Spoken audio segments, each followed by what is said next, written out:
opening remarks, then we'll open up to Q&A. Again, we have the microphone in the back there. So if you have a question, just please walk up to the microphone, state your name and affiliation, and make sure you speak up so Coach can hear you. Coach, go ahead. All right, thank you. Good morning. It's great to be back here in Los Angeles for our media day. Lived here for 3 years, got to be a part of a winning program, the Los Angeles Rams. I want to congratulate them first and foremost, Coach McVay, Les Snead, Kevin Demoff, on being Super Bowl champions. And when you have a chance to be in a championship town, it feels good. And we're excited here at University of Arizona to be back here and to be here in Southern California. This is a huge part for our recruiting. We are a California-based recruiting program. We have committed as much time and energy as possible to recruit Southern California, and that is our goal moving forward. We have done a really great job with our coaching staff in recruiting the state of Arizona, California, and Hawaii, and we will continue to do that and make Southern California a pipeline for the University of Arizona. I've heard a lot of coaches tell our recruits that we're an off-season team. And I would say this, we have had a great off-season, and I appreciate them recognizing that. I also believe that we're going to be a really good in-season team. And as we're building our program, it was really important for all of us to make sure that on November 26th of last year, when our season ended, we needed to get better. We needed to get better in every way. It was our first opportunity to recruit, was our first signing class, and according to Rivals, I think we finished #1 in the Pac-12, according to 24/7, I think in the top 3, and we're very proud of that. We signed the highest ranked player in the history of University of Arizona football, in Tetairoa McMillan, right here out of Southern California. And really excited about what he brings, what Kean Burnett brings, what Noah Fafita brings, what Jacob Manu brings, all 4 guys from Servite, along with the guys that we signed from Rayshawn, Speedy Luke down there in Bosco, a couple players from Mater Dei, and from Oaks as well. So really excited about how we committed to making our off-season pretty special in recruiting. And also how we made our off-season pretty special with our facilities. In the last 15 months, we spent $15 million. And every part of that was to rebrand, enhance, and make our facility top in the conference. We're excited about having a brand new indoor facility that's just 2 years old, and then everything else in our facility has been redone since I've arrived.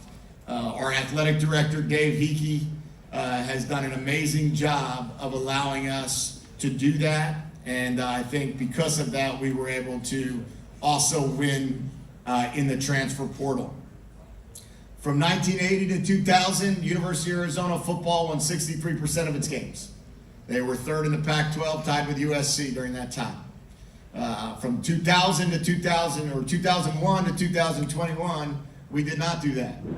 And we're sitting in a situation where we were winning about 45% of our games. We need to change that, and that is our goal, and that is what we'll do. We believe that this year is the first year of the rebuild, and we're really excited about how that's going. We talk to our players all the time about being the 33rd NFL team based on our experiences in the league. We have 150 years of NFL experience on our staff, and what we've done is we've tried to commit to allowing our players to see it from the inside out, to see what the NFL looks like, to see what it looks like to be a pro, and to see what it looks like to build champions. We've brought Bill Belichick into Tucson, Sean McVay to Tucson, Steve Spurrier to Tucson to talk to our players.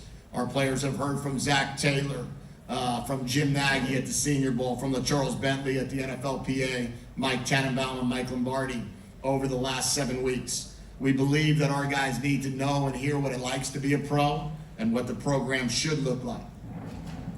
Additionally, in the off season, we've committed to having an incredible NIL program.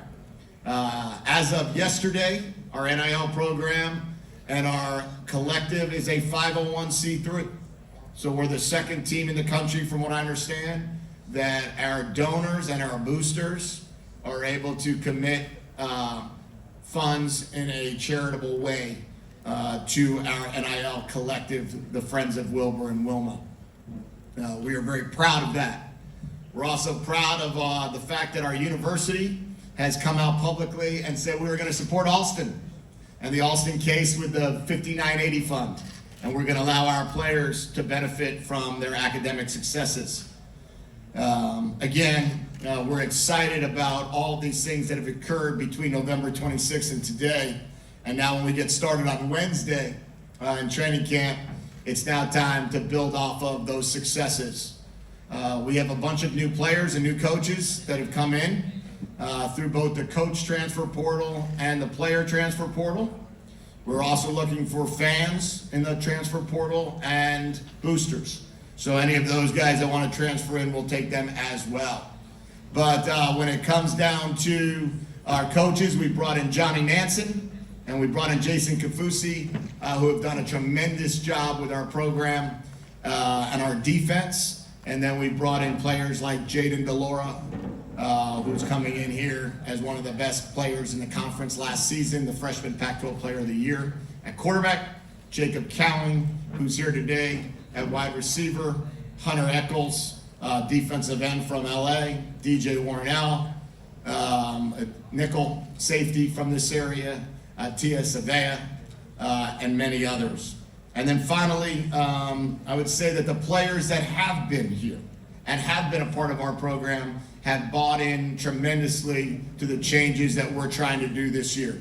And we brought Christian Young to this event. He has done an amazing job of leading our defense as a safety. Guys like Christian Roland Wallace and Keon Bars and Jackson Turner have been game changers for us in that locker room. And we're excited to watch them go. So I believe that everything is in front of us. Champions have to behave like champions before they become champions. And we've asked our players to behave like them. And now it's our job and it's our goal to be better this season than we were last and continue to build off of our off season. So thank you very much. And any questions you have? Hey Coach, Sean J. Rogers, CBS Sports. You mentioned it a little bit, but when you're coming off a 1-11 season, what's kind of the pitch like when you're bringing in transfers like you guys did? A lot of guys with a lot of options and felt like this was the right position for them. Yeah, I think they saw that where we were is not where we're headed, and what they have the opportunity to do is to be a part of the change and to be a part of a program that I believe offers everything you could possibly want in an incredible environment, in a beautiful community, and an opportunity to play and play early. Guys want to come and be a part of it. And we told those guys, we can help you get to the next level if that's what you aspire to do. We know what it looks like in a draft room. We know what it looks like when it comes to successes. And additionally, we felt as if we needed to get some of those pieces in place, and they felt like they could immediately impact the results. You kind of mentioned that you feel like this is really the first year of the rebuilds. What do you think you learned most from kind of what you experienced in 2021? How important it is to be able to compete for all 4 quarters. For us, our players never stop playing and never stop competing, but sometimes our depth beat us. And it was really important for us moving forward that we built our program based on being able to play for all 4 quarters in 60 minutes. We had a lot of games that we were close and then it got away from us.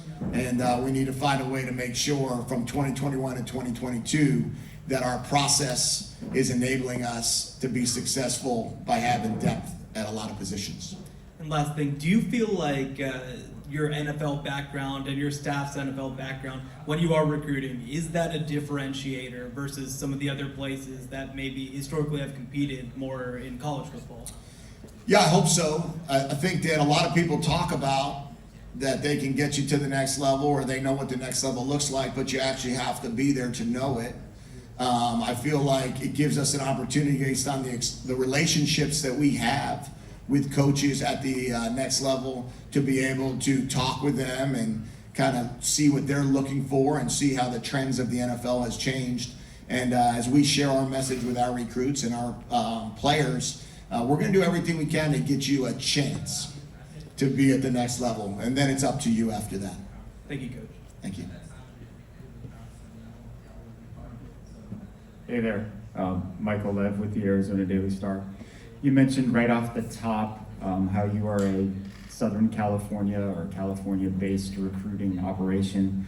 With USC and UCLA leaving the conference, does that change anything in regard to your approach?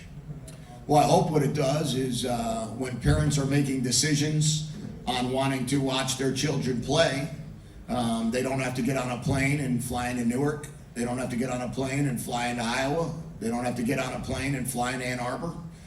They get to just get on a car and drive 5.5 hours, and next thing you know, they're at Arizona. And then they can be able to watch their sons play right here on the West Coast and right in primetime television. And we're hopeful that that's going to be a huge benefit for us moving forward. How do you feel about the roster today compared to how you felt about it a year ago? We're better. We're a better football team. The players that were on our roster last year that are on our roster this year have improved.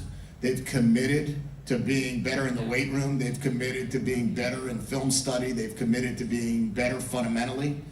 And the players that we've been able to bring in, we brought in some good football players. What it looks like come Saturday, September 3rd is very different than how I feel right now. We'll have to see. We'll have to see if our team can come together in this training camp and how well we can play as a team. And if we can do that, then I think we'll be a better football team as well. Sure, and one last one. Both Keon Bars and Jamari Joyner had foot surgeries right at the start of spring practice. Can you give us an update on their health status? Yeah, I believe both of them will be starting August 3rd playing in practice. I think they're both cleared to go. So I look forward to watching both of them be able to participate. They've all done a great job with rehab. We came out here to LA for surgery, and but we used the Rams physician and did a fantastic job in getting both those kids back healthy. Hey Coach, Will from LA Football Network. I just wanted to ask, you had the two transfers come in, Jade DeLaura and Jacob Cowing, two very talented players that are just kind of starting to learn how to play with each other. What was the spring practice like with those two guys, getting to know each other and feel each other out? Better than the spring practice the year before, I can tell you that. We were able to hit on a lot of passes. We were able to be explosive. We were able to make plays out there on the field. And, you know, it was fun to watch them. It was fun to watch what they did. They connected pretty well together. And then along with that, we also had T-Mac was here this spring and Dorian Singer. So the receiving core, while young, two freshmen and a transfer, gives us some hope to be able to be a little more explosive and score a few more touchdowns in the red area. And you referenced Bill Belichick and Sean McVay, speaking to your guys' team. What did you and the team itself learn with those two coaching legends and icons coming to speak to you guys? Yeah, well, both of them are so unique and special in their own ways. I think our players learn the importance of competition in everything you do and the importance of communication in everything you do. You know, you listen to both those guys speak and they could speak in their own way and say their own words, but their messaging is the same. That it's about how do you compete every day, how do you communicate every day, and how much better in fundamentals can you get every day. And if you can follow those three things, that was a message from both of them. How they said it, what they said was different, but in the end, our staff, myself, and our team all learned that from those guys. Thank you, Coach. Thank you. Dane Miller, Super West Sports. What do you expect Stevie Rocker's role to be this season? I'd expect him to do one of two things: be one of the best special teams players on our football team. I've challenged him to do that, and then to be able to find a role and get the ball as a running back. You know, you got one guy back there as a running back traditionally. We've got a pretty deep running back room. We just received a transfer from Florida State a few weeks ago, who will be arriving on campus today. We've got Michael Wiley returning, Drake Anderson returning, Stevie Rocker returning, Jalen John returning, and then Rashawn Luke and Jonah Coleman arriving. So it's going to be a great competition this summer, and but every one of them should be committed to being great on special teams if they're not carrying the ball. And when do you expect to name a starting quarterback? Jaden will take all the reps with the ones.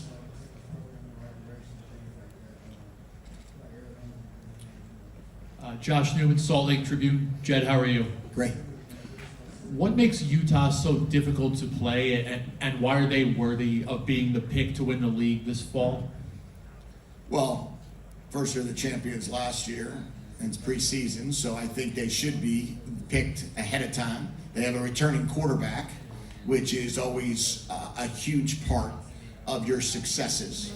I would also say Coach Whittingham is the standard. He's the standard. He's 18 years at Utah as the head coach. He does it the right way. His teams play hard. They play tough. I have not been shy in talking about how I admire Utah's football program, and you could see why they are who they are. We had a very good football game against them a year ago, and I just admire the way they play all four quarters. And just to follow that up, when a quarterback has the continuity with the offensive coordinator, as Utah does, it's Cam Rising's fourth year, same OC. What does that do for the maturation of a quarterback to have that continuity? Yeah, I think that it's without a doubt the key to success is continuity. I think the biggest issue that so many programs that have failed have had a lack of continuity, and they've had a lack of consistency, whether it be at a head coach or at coordinators or at quarterback. If you're able to have consistency and continuity, you've got a chance to be pretty successful. What was exciting for the University of Arizona is that when you could bring in the freshman player of the year, then you feel like you've got some continuity moving forward. I call the plays on offense, so I feel confident that the coordinator will be there. So therefore, that relationship between he and I is critical to our success as we move forward. Thank you, Jedd. Thank you. We have about 5 more minutes. Good morning, Coach. Kenneth Berry, Touchdowns and Tangents. In regards to that recruiting class that you brought in that's so talented, how many of them have stepped up and kind of become leaders maybe before, someone their age would normally would become one? Like how much is that young talent kind of rising to the challenge for you? Yeah, I would say without a question that, you become a leader in a lot of different ways. Sometimes it's performance-based, sometimes it's talk, sometimes it's actions, sometimes it's just kind of presence. We wanted to bring in players that have won games. I think that was a huge part of it. So if you look at our recruiting class and you look at their high school records, they know how to win. And you're respected in a locker room if you're coming from a winning program. Those guys are going to have to immediately impact our program in a lot of ways, and their ability to be a winner and their ability to understand what it takes to be a winner, the process that it goes into becoming a winner, and showing that they're willing to do that will give them the best chance to become leaders quickly. But we have some good veteran leadership of guys that have been in this program over the last few years who have embraced our program, and those young guys will need to learn from them as well. And with that, obviously Servite, that's kind of a big, those schools in California, it's a huge recruiting base for you. How has that relationship grown in your time, and just based off your past experience? Because had NFL people come in, you had Gronk come in. How easy is it for high school players to trust you in that regard, to know that you can get them to the NFL? Well, I think that it comes down to tell the truth. Tell the truth as a coach. Tell the truth, and then if you commit to something, show them that you're going to do it. If you're going to tell them that you're going to be around NFL players and coaches, then make sure there's NFL players and coaches in your building. If you're going to tell them that they're going to have accessibility to some of the greatest in the profession or some of the greatest that have played at Arizona, make sure that they're there. And if you can actually hit on those targets and you can actually those commitments that you made and make them happen, then you'll earn their trust. So when we tell our guys, you're going to hear from people like Bill Belichick and people like Sean McVay, and then Bill Belichick and Sean McVay walk into your building, then you know that that what you're telling them in recruiting is not just a sales pitch, but it's actual reality. And I think that's what's been critical for our staff, and that's where I respect our coaching staff so much. And lastly, how big is it to kind of beat regional schools, that you play like out of conference? Like let's say you come across the San Diego State, Mountain West schools like that. How important is it to get those wins to kind of strengthen, the program back? I mean, without a doubt, we all understand the importance of winning football games in the conference, out of the conference, whatever games you schedule. We're playing a 12-2 San Diego State team that's opening up their new stadium. That's going to be a great challenge, and we're looking forward to that challenge. We're playing an SEC team, coached by Mike Leach, coming back into the Pac-12 conference to play a game. We recognize that challenge, and we're playing the national champions, North Dakota State. We recognize that challenge. We're excited about it, but we don't look at it in terms of one win's more important than the other. We're just going to go out there and play our best football and then see what happens. Thanks, Coach. Thank you. Time for one more.